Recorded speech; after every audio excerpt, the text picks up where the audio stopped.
दवे जी, सामने बैठे हुए प्रबुद्ध जन, बहनों, भाइयों, आज प्रधानमंत्री श्री नरेंद्र मोदी जी के सरकार के सेवा काल के महत्वपूर्ण बजट 2025-26 की चर्चा करने के लिए हम लोग इकट्ठा हुए हैं।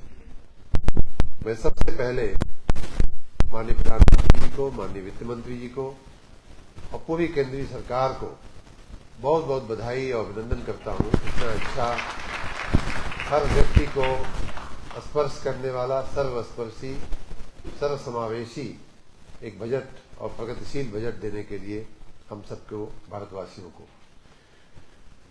आपको मैं बजट की बारीकियों पर बात करूं उसके पहले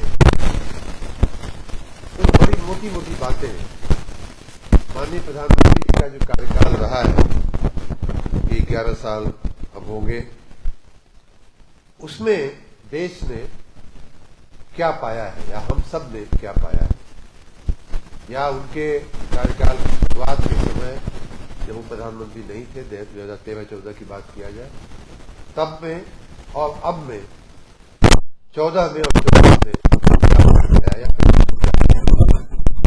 कुछ मोटे मोटे खड़े मैं आपको देना चाहूंगा भाई बहनों।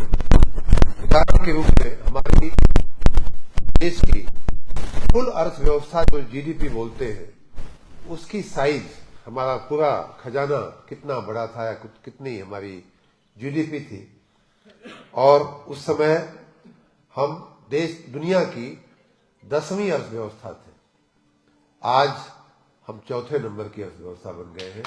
ये माननीय नरेंद्र मोदी जी का हमारी अर्थव्यवस्था में योगदान है। हमारी जो जीडीपी थी, जो साइज बोलते हैं पैसे की दृष्टि से कहा जाए, तो उस समय 114 लाख करोड़ रुपए की होती थी। आज 3 गुना से ज्यादा बढ़कर के 324 लाख करोड़ रुपए का हमारा सकल घरेलू उत्पादन जिसको बोलते हैं वो हो गया है। हमारी देश की जो बहुआयामी गरीबी जिसको बोलते हैं कि कितने लोग गरीबी की रेखा के नीचे कहे जाएंगे, तो हमारे देश की लगभग 29% आबादी, लगभग 30 मान लीजिए, 30% आबादी जो है वो गरीबी रेखा के नीचे गरीब मानी जाती थी। बहुआयामी गरीबी, बहुआयामी का मतलब होता है मकान भी नहीं है, पानी भी नहीं है, खाने का भी ठिकाना नहीं है, इसको बहुआयामी बोलते। तो ऐसे लगभग 1/3 जनता, हमारी 29-30% जनता जो है उसके नीचे हुआ करती थी। और ये हमारे आंकड़े सरकार के नहीं है, बल्कि पूरा विश्व इस बात को मानता है कि उस बहुआयामी गरीबी में लगभग 1/3 का घटाड़ा हुआ है, और आज की तारीख में मात्र 11% लोग जो है, 11-12% लोग गरीबी रेखा के नीचे माने जाते हैं। उसी प्रकार बेरोजगारी का दर 4.9% था 2014 में, आज वो घट करके 3.2% हो गया है। मुद्रास्फीति, जो चीजें महंगी हो जाती हैं, आपको याद होगा कि डॉक्टर मनमोहन सिंह के सरकार के अंतिम दिनों में महंगाई महंगाई महंगाई एक बहुत बड़ा विषय था, और ये एक बहुत बड़ा कारण था उन दिनों की सरकार के जाने के पीछे। उन दिनों मुद्रास्फीति की दर 9.5% हुआ करती थी, आज वो लगभग आधी होकर के 4.8% मात्र रह गई है। हमारे देश का कुछ और मैं आपको संपन्नता, जो देश की संपन्नता या किसी भी व्यक्ति की या परिवार की या देश की संपन्नता के कुछ और इंडिकेटर होते हैं, मापदंड होते हैं। उदाहरण के रूप में हमारा विदेशी मुद्रा का भंडार, विदेशी मुद्रा का भंडार अर्थव्यवस्था के लिए एक बहुत बड़ा सूचकांक माना जाता है, इंडिकेटर माना जाता है, क्योंकि ये वो मुद्रा भंडार है जिससे हमें आवश्यकता पड़ने पर हम कोई चीज विदेशों से खरीद सके। इसके लिए विदेशी मुद्रा का, या बहन जी लोगों को कोई बीच में कुर्सियां खाली है, एक एक कुर्सी बीच बीच में खाली है, आप लोग बैठ जाए, जरा किनारे हो जाइए, बीच की कुर्सी पे खिसक के जरा जगह दे दें।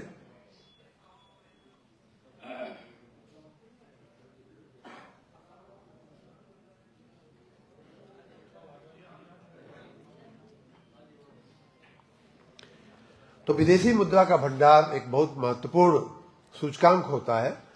उसमें 2 गुना से ज्यादा की वृद्धि करते हुए उन दिनों 2013-14 में 304 बिलियन अमेरिकी डॉलर का हमारा भंडार हुआ होता था। उसमें 2 गुना वृद्धि होकर के हमारा जो है 626 बिलियन डॉलर का हमारा ये हो गया है।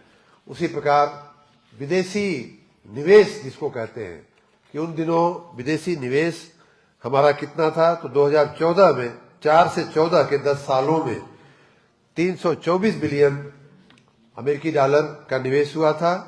और 14 से 24 जब से माननीय मोदी जी ने बागडोर संभाली है, उन 10 सालों में उसमें दो गुना की वृद्धि करते हुए 710 बिलियन यूएस डॉलर की हमारे देश में विदेशी निवेश हुआ है।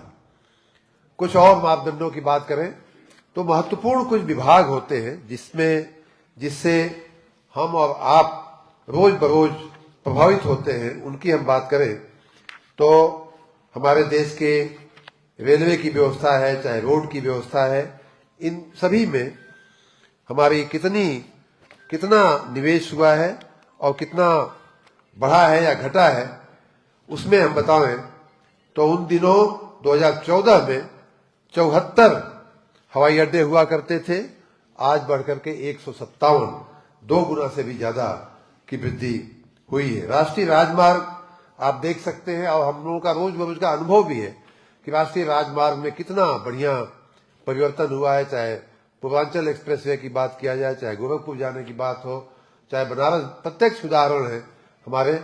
और उसमें भी 60% की वृद्धि करते हुए पहले खाली 91,000 किलोमीटर 2014 में लंबाई थी राष्ट्रीय राजमार्ग की, अब वो 60% डेढ़ा से भी बढ़कर के ज्यादा बढ़कर के 1,46,000 किलोमीटर का हमारा राष्ट्रीय राजमार्ग का नेटवर्क हो गया है। उसी प्रकार जो प्रतिदिन राजमार्ग बनाने की जो गति होती है, मुझे याद है कि मैं जब प्रधानमंत्री कार्यालय में था तो मैं ही इस विभाग को देखता था। 6 साल जब तक मैं रहा, मैं इस विभाग का प्रधानमंत्री कार्यालय में मैं ही देखता था। तो अक्सर प्रधानमंत्री जी हमसे ही ये सवाल पूछा करते थे कि जरा निकलवाइए आज कितने किलोमीटर रोड बनी है। तो प्रतिदिन जो राजमार्ग बनाने की जो गति 2014 में 12 किलोमीटर प्रतिदिन की थी, पूरे देश का मिलाकर के कुल कितनी बनी आज के एक दिन में 12 किलोमीटर हुआ करती थी, वो बढ़कर के 3 गुना लगभग बढ़कर के 34 किलोमीटर, 3 गुना उसमें बढ़ोतरी करके 34 किलोमीटर प्रतिदिन राजमार्ग बनाने का हमारा औसत हो गया है। तो इस प्रकार तमाम जो हमारे इंडिकेटर हैं, मेट्रो लाइन की अगर बात किया जाए तो मेट्रो लाइन 2014 में 214 किलोमीटर मात्र पूरे देश में हुआ करती थी। कुछ भाग्यशाली नगर थे, उसमें दिल्ली में ही, ज्यादातर तो दिल्ली में ही 214 का था, दिल्ली के अलावा कहीं हुआ नहीं था। आज देश के, प्रदेश के ज्यादातर नगरों में जो है, बड़े नगरों में मेट्रो रेल हो गई है। तो उन दिनों की अपेक्षा लगभग 4 गुना से ऊपर, मैं तो कहूंगा 5 गुना लगभग मेट्रो का जो लंबाई है, मेट्रो रेल की लंबाई है, उन दिनों 248 किलोमीटर होती थी। अब आज की तारीख में 1000 किलोमीटर की लंबाई जो है वो हो चुकी है। तो इस प्रकार हर स्तर पे, हर क्षेत्र में माननीय नरेंद्र मोदी जी के कार्यकाल में ये प्रगति हुई है।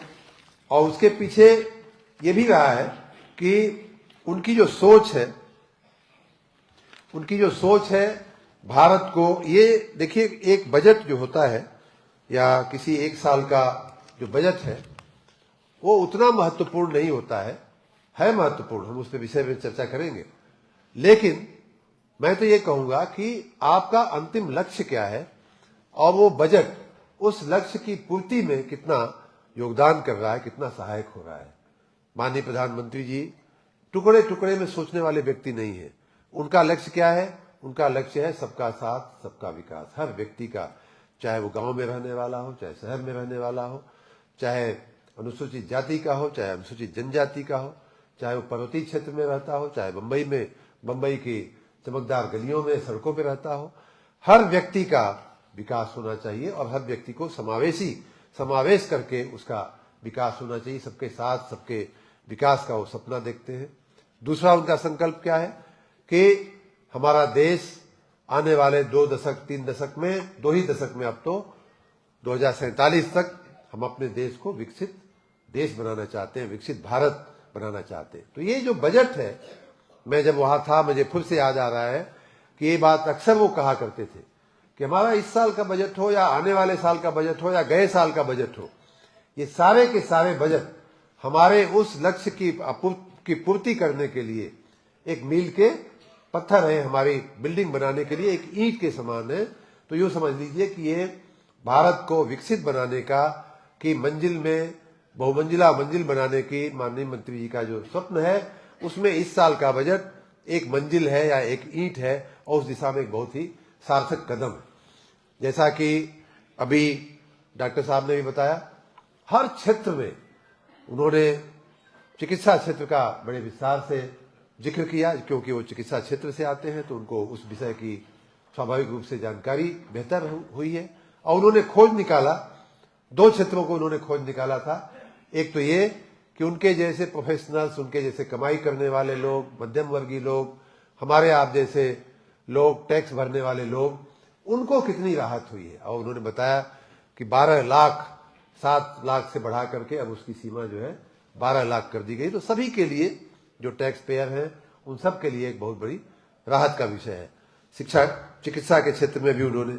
लेकिन मैं एक और उदाहरण आपको इस बजट का देना चाहूंगा कि चाहे रेलवे हो, चाहे रोड हो, जब तक उसमें पैसा नहीं लगेगा। अभी कुछ दिन पहले माननीय प्रधानमंत्री जी, माननीय रेल मंत्री जी ने मऊ के रेलवे स्टेशन के विकास के लिए अपने एक कार्यक्रम में उसका जिक्र किया था और पूरे दिन का कार्यक्रम था रेलवे के परियोजनाओं को लेकर के। हम लोग सभी उसमें सम्मिलित भी थे। तो वो विकास तब होता है रेलवे का, आप काफी कुछ काम हो चुका है, कुछ दिन में उसका पूर्णाहुति भी हो जाएगी। आप देखिए कि मऊ का रेलवे स्टेशन कितना बदल गया है। पहले कितना छोटा सा एक गरीब प्रदेश का, गरीब जिले का, गरीब रेलवे स्टेशन जैसा दिखता था। उसमें निवेश हुआ, प्रयास हुआ, उसके पीछे लगी सरकार, भारत सरकार से लेके हम सभी लगे। आज वो जो है देश के अमृत रेलवे स्टेशनों में, अच्छे रेलवे स्टेशनों में आ गया है। तो अगर मैं रेलवे की ही अगर बात करूं तो 2013-14 में मोदी जी के पहले के समय रेलवे का जो बजट होता था वो मात्र 26,000 करोड़ रुपए का रेलवे का बजट होता था। और उसमें आप कोई अनुमान लगाइए कितना गुना वृद्धि हुई होगी इस बार, कुछ अंदाज लगाइए। 5 गुना। आप पीछे? अच्छा, आपका अच्छा गेस है 5 गुना, लेकिन वास्तविकता यह है कि 10 गुना की वृद्धि हुई है इस बजट में। 26,000 करोड़ रुपए का बजट 2013-14 का था रेलवे का, उसमें, और इस साल उनको 2,55,000 रुपया, मतलब 10 गुना लगभग वृद्धि इसकी हुई है। उसी प्रकार सड़क परिवहन की बात किया जाए, ये जो राजमार्ग बन रहे हैं आप देख ही रहे हैं, बनता हुआ दिख रहा है, लेकिन बिना पैसे के तो बनते नहीं है। और आने वाले दिनों में उसकी गति और तेज कैसे हो, उसको बनाने की गति और कैसे तेज हो, जहां राजमार्ग आज नहीं है वहां भी राजमार्ग कैसे पहुंचे, उसके लिए 31,000 करोड़ का प्रावधान 2013-14 में था। और इस बार फिर से लगभग उसमें 9 गुना वृद्धि करते हुए 2,87,000 करोड़ रुपए का बजट में प्रावधान किया गया। उसी प्रकार अन्य तमाम क्षेत्र, चाहे हमारा शहरी विकास विभाग की मैं बात करूं, क्योंकि मैं उससे डायरेक्टली मैं मंत्री के रूप में जुड़ा हुआ हूं, चाहे प्रधानमंत्री आवास योजना हो, दूसरा जो उसका स्वरूप आया है, चाहे हमारा गरीबों के रोजगारी की योजनाएं हो, तमाम योजनाएं हैं, उनमें बहुत ही ज्यादा या तो स्वच्छ भारत अभियान की जो योजनाएं हैं, ये सारी हमारे विभाग से, नगर विकास विभाग से संचालित होती हैं। उनका डायरेक्ट मुझे लाभ मिला है, डायरेक्ट फायदा हमारे विभाग को भी मिल रहा है और उसके जरिए शहरी क्षेत्रों में रहने वाले सभी लोगों को उसका लाभ मिलने वाला है। देश की लगभग 30% आबादी शहरी क्षेत्रों में रहने लगी है तो उस हिसाब से शहरी विकास विभाग का जो बजट था वो 2013-14 में 11,000 करोड़ हुआ करता था और इस बार के बजट में बढ़ करके लगभग 8 गुना वृद्धि होकर के 96,000 करोड़ रुपए से ज्यादा का प्रावधान इस बार किया गया। बिजली भी हमारा दूसरा विभाग है। बिजली के लिए भी माननीय प्रधानमंत्री जी का सपना है कि बिजली के क्षेत्र में देश को आत्मनिर्भर बनाना है और लगभग हम हो भी चुके हैं। अब तो हम इस स्थिति में पहुंच रहे हैं कि हम पड़ोसी देशों को, नेपाल हो, बांग्लादेश हो, ऐसे देशों को हम बिजली निर्यात भी करने लगे हैं, बिजली हम एक्सपोर्ट भी करने लगे हैं, इतनी हमारे पास। लेकिन अभी भी हमारी बिजली की मांग दिन प्रतिदिन बढ़ेगी। जैसे जितना औद्योगिकरण होगा, जितना शहरीकरण होगा, उस हिसाब से इन सारी चीजों की डिमांड बढ़ने वाली है। तो बिजली के क्षेत्र में भी 2013-14 में 10,000 करोड़ का निवेश होता था, बजट का प्रावधान था 2013-14 में। उसमें 2 गुना वृद्धि करते हुए इस साल के बजट में लगभग 22,000 करोड़ रुपए का प्रावधान किया गया है। तो प्रगति के अर्थव्यवस्था की जो प्रगति होती है उसमें हर तरह का जो विकास करते हुए, हर तरह के आयाम को टच करते हुए उसमें बजट में इस प्रकार के प्रावधान किए गए हैं। जरा वीरेंद्र भाई साहब को, हमारे वरिष्ठ मित्र हैं, जरा धर्मेंद्र जी अपने बगल में बैठा लीजिए, अपने बगल में बैठाइए। हर उस आयाम को स्पर्श करते हुए उनको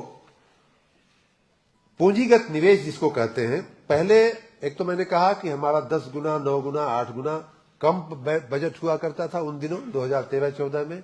उसमें भी जो पूंजीगत निवेश कहते हैं, पूंजीगत निवेश वो होता है, एक तो ये कि विनम कृत्वा घृतम पिबेत वाली थियरी है कि भाई पैसा आया और जाके चाय पानी और ये करके खत्म कर दो।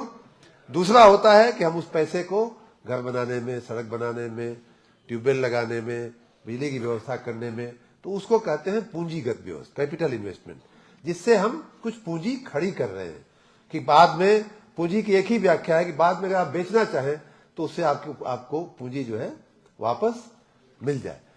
तो ऐसा निवेश जो है, पहले तो उन दिनों कुल पैसा ही कम, उसमें भी जो पूंजीगत निवेश होता था वो उससे भी कम हुआ करता था और वो मात्र 2013-14 की अगर मैं बात करूं तो 2,57,000 करोड़ का था। इस बार लगभग उसमें 5 गुना वृद्धि करते हुए 11,21,000 करोड़ रुपए उसका पूंजीगत निवेश का वो कर दिया गया है।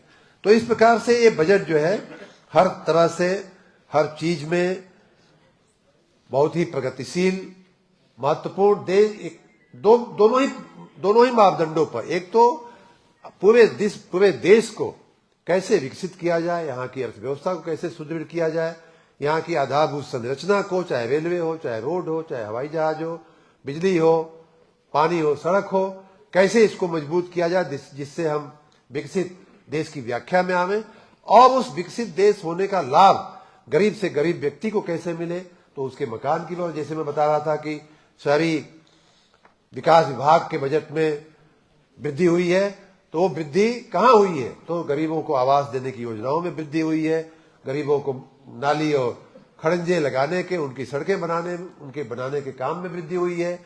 वहां के छोटे हमारे जो रेहड़ी पटरी पे जो व्यापारी जो काम करते हैं उनको निवेश कराने में कितनी वृद्धि, उनको आगे बढ़ाने में कितनी वृद्धि हुई है। तो इस प्रकार हर आयाम से यह बजट जो है बहुत ही अभूतपूर्व बजट बनता है। और मैं इसके लिए फिर से एक बार माननीय प्रधानमंत्री जी को, माननीय वित्त मंत्री जी को, पूरे देशवासियों की ओर से, अपने जनपद वासियों की ओर से, अपने प्रदेश वासियों की ओर से बहुत बहुत बधाई और अभिनंदन दूंगा। कुछ और स्पेसिफिक उदाहरण में देकर के अपनी बात पूरी करना चाहूंगा। और कहा गया है कि डॉक्टर साहब ने चूंकि हेल्थ से शुरुआत किया, तो मैं भी उनकी बात में थोड़ा और बल देते हुए, उनकी बात को और मजबूत करते हुए हम बताना चाहेंगे कि गरीब कल्याण के गरीबों के कल्याण के लिए अगले 3 वर्षों में सभी जिला अस्पतालों में डे केयर सेंटर खोले जाएंगे। मतलब कि वहां रह करके आप अपना इलाज करा लीजिए। और 2025-26 में ये शुरुआत एक नई व्यवस्था की डॉक्टर साहब शुरुआत की जा रही है। और इस साल के बजट में उसके लिए, उस विचार के लिए, उस ख्याल के लिए, उस प्रावधान के लिए 2025-26 में 200 केंद्र स्थापित करने की बात कही गई है। हमारे आयुष्मान भारत का आप लोगों ने सुना ही है और उसके लिए भी प्रावधान इस बार माननीय प्रधानमंत्री जी ने किया है कि आयुष्मान भारत में जो 70 वर्ष के लोग हैं उनका समावेश करते हुए वय वंदना नाम की योजना जो है चालू की गई है। गरीब कल्याण में अन्न योजना के लिए आप जानते ही हैं कि अन्न गरीबों को अन्न सुरक्षा देने के लिए, खाद्य सुरक्षा देने के लिए हमारी योजना चल रही है। और इस साल के बजट में भी उस प्रावधान को, उस बात को आगे बढ़ाते हुए, उस योजना को चालू रखते हुए बजट का आवंटन किया गया है, जिसमें लगभग 2 लाख करोड़ रुपए का प्रावधान किया गया है। और उससे 81 करोड़ लोग देश के जो है लाभान्वित हो रहे हैं और आने वाले वर्षों में भी होंगे। देश की इतनी बड़ी आबादी को, बहुत सारे देश तो इसके आधी आबादी भी नहीं है। दुनिया का जो सबसे बड़ा तीसरा देश है, पहला तो हम खुद हैं, दूसरा चीन, तीसरा जो सबसे बड़ा देश है अमेरिका, उसकी आबादी जितने लोगों को हम मुफ्त में अन्न दे रहे हैं उस आबादी की आधी है, आधी से भी कम है। 34 करोड़ अमेरिका बड़ा अपने आप को वो मानता है, उसके 2.5 गुना लगभग 81 करोड़ लोगों को हम मुफ्त अनाज खिला रहे हैं भाइयों बहनों। तो इस तरह से ये सारी गरीबों के लिए आवास की मैंने बताया, आवास की योजनाओं का 3 करोड़ से लगभग 3.5 करोड़ लोग जो है उससे लाभान्वित होंगे। 78,000 करोड़ रुपए का प्रावधान किया गया है। आयुष्मान भारत के लिए जो मैं बता रहा था 9,000 करोड़ रुपए का प्रावधान किया गया है, जिससे 55 करोड़ लोग लगभग लाभान्वित होंगे। हमारा जो मैं बता रहा था स्वच्छ भारत अभियान, देखिए स्वच्छ भारत अभियान मैं तो यूं कहूंगा कि माननीय प्रधानमंत्री जी का एक बहुत बड़ा तोहफा हमारे पूरे देश को मिला है। 10 साल पहले जो उन्होंने एक नई शुरुआत किया, और उन दिनों स्वच्छ भारत की कोई बात भी नहीं करता था, उन्होंने एक शुरुआत किया, एक चैलेंज पूरे देश को, हमको, आपको दिया, और उस दिशा में हम यूं बढ़े हैं कि आज महाकुंभ में मैं बता रहा हूं कि हम तो खुद उसके व्यवस्थापक मंत्री हैं। महाकुंभ में दुनिया के किसी भी देश का आया हुआ व्यक्ति वहां की स्वच्छता से प्रभावित होकर के जा रहा है, और हम सब के लिए ये बहुत ही गर्व की बात है। वहां की बिजली व्यवस्था, वहां की सफाई व्यवस्था, दिन रात जो हमारे सफाई कर्मी झाड़ू लगा रहे हैं, लोग उनका पैर, कई लोग तो उनके, हमारे सफाई कर्मियों के पैर छूने तक को उनका मन कर दिया। कई फोटो वायरल हुई, वीडियो वायरल हुआ, लोग उनका पैर छू करके उनका धन्यवाद। तो ये माननीय प्रधानमंत्री जी की देन है। नहीं तो हम मानते थे कि मेला तो होगा, मेला होगा तो लोग आएंगे, थोड़ी गंदगी तो होती है भाई, इसमें क्या होता, यही तो मान्यता थी हमारी। घर में छोटी सी कथा होती है तो भी दोना पत्तल जो है 3 दिन पड़ा रहता है, छोटा सा शादी होती है तो भी हफ्तों जो है वहां दोना पत्तल पड़ा रहता है। तो मेला है, मेले में तो गंदगी होगी, लोग फूल चढ़ाएंगे, पत्ता चढ़ाएंगे, पत्तल चढ़ाएंगे, कपड़ा छोड़ के चले जाएंगे, जूता छोड़ के चले जाएंगे, ये तो होता है। इस बार आप आश्चर्य करोगे कि महाकुंभ में इन चीजों का नामो निशान आपको देखने को नहीं मिलेगा। और जबकि 50 करोड़ लोग आकर के मेले में स्नान किए, चले गए, या तो अभी भी वहां निवास कर रहे हैं। इतनी बड़ी आबादी, जो दुनिया का सबसे बड़ा, जो मैंने कहा ना कि अमेरिका जो तीसरा सबसे बड़ा देश है, उसकी आबादी भी खाली 33-34 करोड़ है। उससे भी ज्यादा 1.5 गुना आबादी आकर के प्रयाग में चली गई या तो रह रही है। फिर भी वो लोग भी तारीफ कर रहे हैं कि हमारे देश से भी, हमारे जो समुद्र की बीच होती है उससे भी साफ सुथरा आपका नदियों का, त्रिवेणी का किनारा दिख रहा है। तो ये माननीय प्रधानमंत्री जी की देन है देश को। हमें उनको उसके लिए भी अभिनंदन करना चाहिए कि 10 सालों में ये भी एक परिवर्तन आया है। रुपया पैसा में तो मैंने गिनाया ही, लेकिन एक जो गुणात्मक परिवर्तन देश में और संस्कृति में, हमारी कार्य संस्कृति में, हमारी सोच में जो आया, उसके लिए भी माननीय प्रधानमंत्री जी का धन्यवाद करना चाहिए। और उस बात को आगे बढ़ाते हुए और मजबूती से देश में स्वच्छता कायम हो, हमेशा के लिए कायम हो, उसके लिए संस्थागत व्यवस्थाएं हो। देखिए खर्चा कहाँ होता है, खर्चा होना चाहिए, नहीं तो नहीं स्वच्छ। हमारे हाथ में केले का छिलका है, मैं चाहता हूं कि किसी डस्टबिन में हम डालें, लेकिन डस्टबिन होगी तब न डालेंगे, तो उसके लिए खर्चा भी होता है। तो उसके लिए इस बार भी माननीय प्रधानमंत्री जी ने 12,000 करोड़ रुपए का स्वच्छ भारत अभियान के लिए व्यवस्था किया है। नहीं तो दूसरा होता तो सोचता कि हाँ चलो फोटो खींच गई, बात हो गई, चर्चा हो गई स्वच्छ भारत की, नरेंद्र मोदी जी के नाम पे लिख भी गया स्वच्छ भारत अभियान, अब छोड़ो इस 12,000 करोड़ को कहीं और लगाओ। नहीं, उसको और मजबूती से आगे बढ़ाने के लिए उन्होंने अभी इस बात को छोड़ा नहीं है। गरीबों के कल्याण में अगर हम बात करें तो एक बहुत ही महत्वपूर्ण योजना पीएम स्वनिधि योजना है। स्वनिधि योजना जो मैं बात कर रहा था कि रेहड़ी पटरी पे व्यापार करने वाले लोगों को अपना अगर व्यापार थोड़ा आगे बढ़ाना हो, थोड़ा और मजबूत करना हो, तो उसके लिए व्यवस्थाएं, पैसा लगता है। 10,000 लोन, 20,000 लोन, 50,000 लोन हम लोग देते थे। इसी हाल में भी हमने कई बार ऐसे उद्यमियों को प्रोत्साहित किया है, दिया है। उनके लिए उस योजना को भी आगे बढ़ाते हुए 373 करोड़ रुपए का प्रावधान किया गया है और ये कहा गया है कि 68 लाख हमारे जो रेहड़ी पटरी के व्यापारी होंगे उससे लाभान्वित होंगे। अभी तक 13,000 करोड़ रुपए का लोन ऑलरेडी उन लोगों को दिया भी जा चुका है। इस जिले में भी हजारों हजार व्यापारियों को, जैसा मैंने कहा, हम लोगों ने लाभ दिया है। प्रधानमंत्री श्रमयोगी मानधन योजना के लिए 240 करोड़ रुपए का बजट में प्रावधान किया गया है। युवा कल्याण और खेल मंत्रालय, आपको आश्चर्य होगा कि देश का जो सबसे होनहार, जो सबसे बड़ी ताकत होती है हमारे, वो देश की युवा होते हैं। देश का खिलाड़ी होता है, देश के युवा होते हैं। उनके कल्याण के लिए आप सोचिए कि 2013-14 में पूरे देश के लिए मात्र 1200 करोड़ रुपए का प्रावधान हुआ करता था।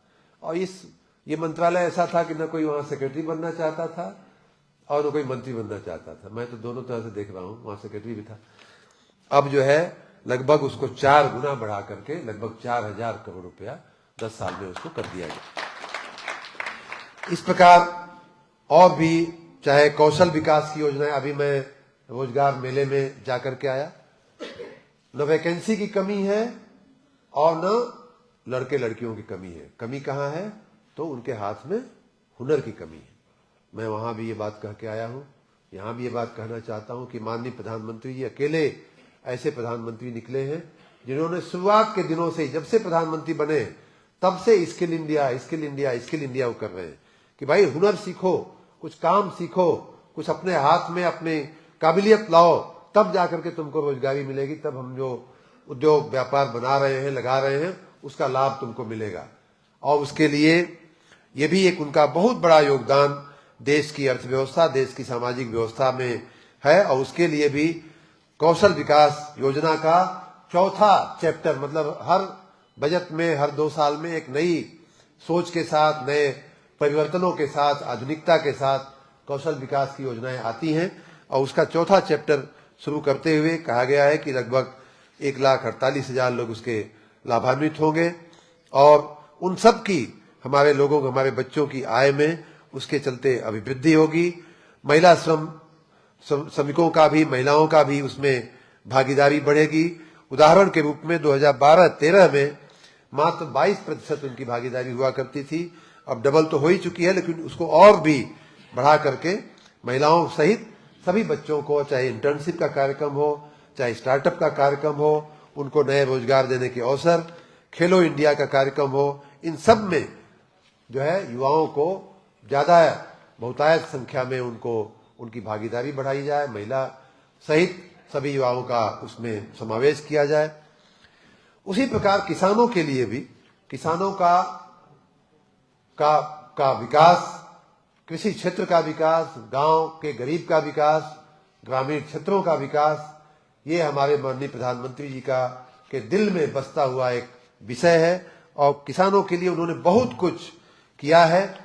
किसानों का जो सब्सिडी मिलती है, जो उनको डायरेक्ट जो पैसा मिल रहा है किसानों को किसान सम्मान निधि के तहत, वो एक बहुत बड़ा उदाहरण है।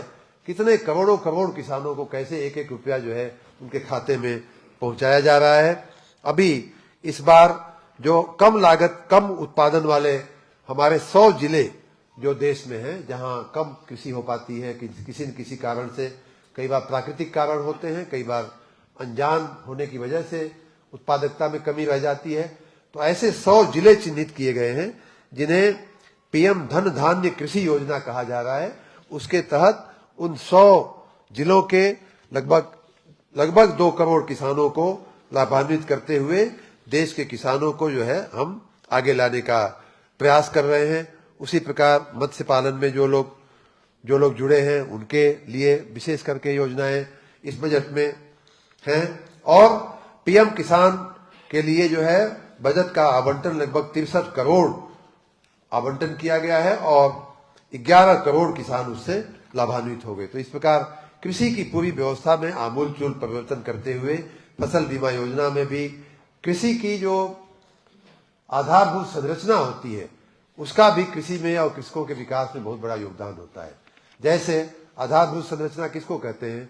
वो ये कि हमारी जो चीनी की पेराई, चीनी गन्ना मिले हैं, गन्ना या चीनी की मिले हैं, हमारा जो फसल निकलती है उसको रखने के लिए कोल्ड स्टोर होता है, सिंचाई करने के लिए नहरें होती हैं, ट्यूबवेल होते हैं, सरकारी ट्यूबवेल होते हैं, बिजली की व्यवस्था, ये सब कृषि के लिए आधारभूत संरचना में आता है।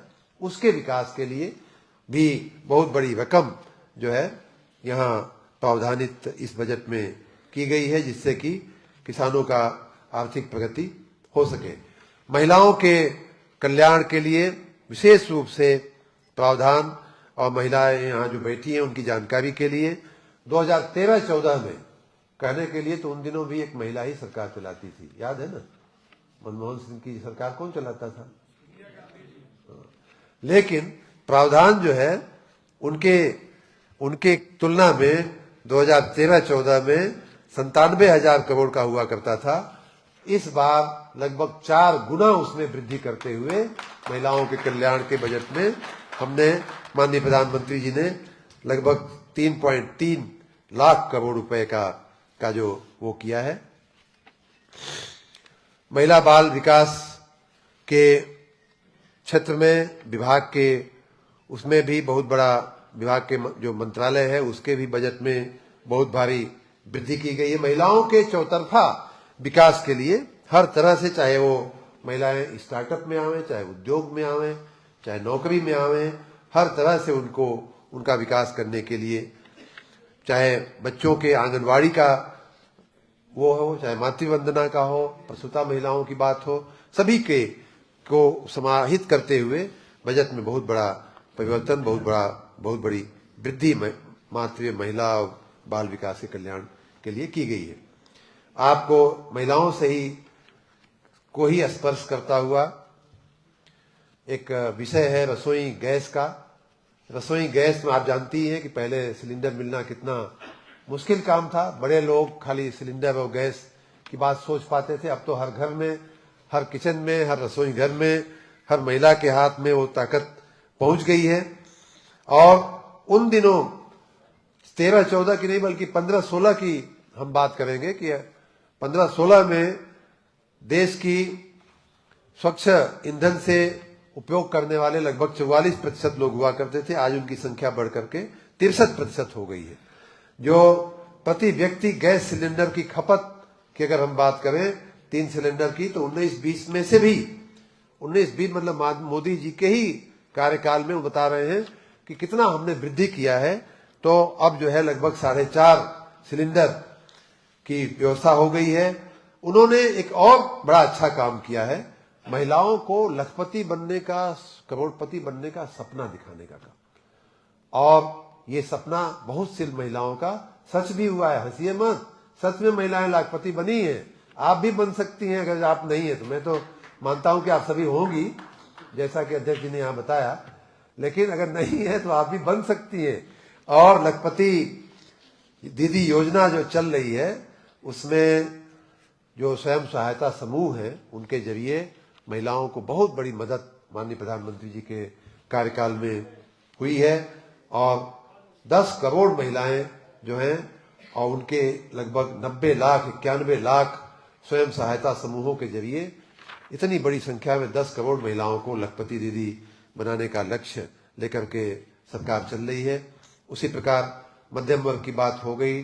मध्यम वर्ग के लिए सबसे बड़ा काम तो टैक्स में 12 लाख तक की छूट देने में, और दूसरा कि टैक्स की पूरी जो व्यवस्था है, डॉक्टर साहब जैसे बता रहे थे, इसमें एक तो आदमी टैक्स देता है 30% जैसा उसका इनकम है, और उसमें भी उसके ऊपर अविश्वास, ये टैक्स इंस्पेक्टर, वो टैक्स इंस्पेक्टर, ये कमिश्नर साहब टैक्स के, तो वो नोटिस, ये नोटिस, डॉक्टर साहब को मालूम होगा।